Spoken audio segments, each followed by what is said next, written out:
হ্যাঁ, আমরা সকলেই জানি যে আমাদের কলেজের প্রাক্তনীদের ডাকে সমাজের যে ভয়ঙ্কর অস্থির এক রোগ সমাজকে গ্রাস করেছে, যে অন্ধকার যুগে আমরা চলে এসেছি, সেখান থেকে মুক্তির জন্য প্রতিরোধ করার জন্য কলেজের পাবলিক ইনস্টিটিউশন তার সমস্ত প্রাক্তনীদেরকে নিয়ে আজকে আমরা চেষ্টা করছি এইখানে অঞ্চলের মানুষের মধ্যে এই প্রতিবাদ প্রতিরোধগুলোকে ছড়িয়ে দেওয়ার জন্য। এই জন্য কলেজের প্রাক্তন প্রফেসর কি মনে করছেন, মহিলারা সুরক্ষিত পশ্চিমবাংলায়?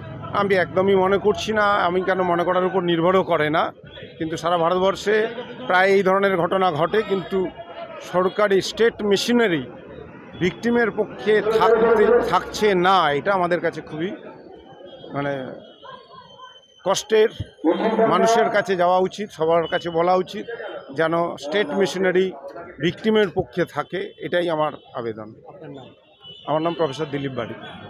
আমাদের মহিলাদের যে প্রতিটা মুহূর্তে হ্যারাসমেন্ট, তার একটা জ্বলন্ত উদাহরণ হচ্ছে আপনার যে আরজি কর কাণ্ডটা। তো আমরা কী নিয়ে বাঁচবো? আমাদের অসহায় অবস্থা, মহিলাদের যে অবস্থাটা, আমরা সেফ নই, কোনো জায়গায় সেফ নই। সারা ইন্ডিয়াতে আপনি দেখুন। তো এই জন্য এই যে জায়গাটা থেকে আমরা কবে বেরিয়ে আসবো, এটা আমাদের প্রধান চিন্তা, যে আমরা আমাদের আগামী প্রজন্মের যে বাচ্চারা আছে তাদের আমরা কিভাবে সেফ রাখবো। তো এটা হচ্ছে আমাদের কাছে সবথেকে বড় চিন্তা। আর এটা আমাদের চ্যালেঞ্জ, যে আমরা যেমন করে পারি এর জাস্টিস আমরা চাই। জাস্টিস ছাড়া আমরা কোনো কিছু করবো না।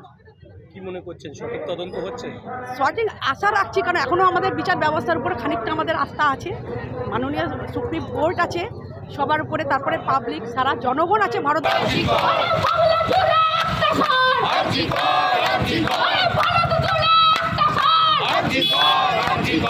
আমার বুকে উঠেছে ঝড়,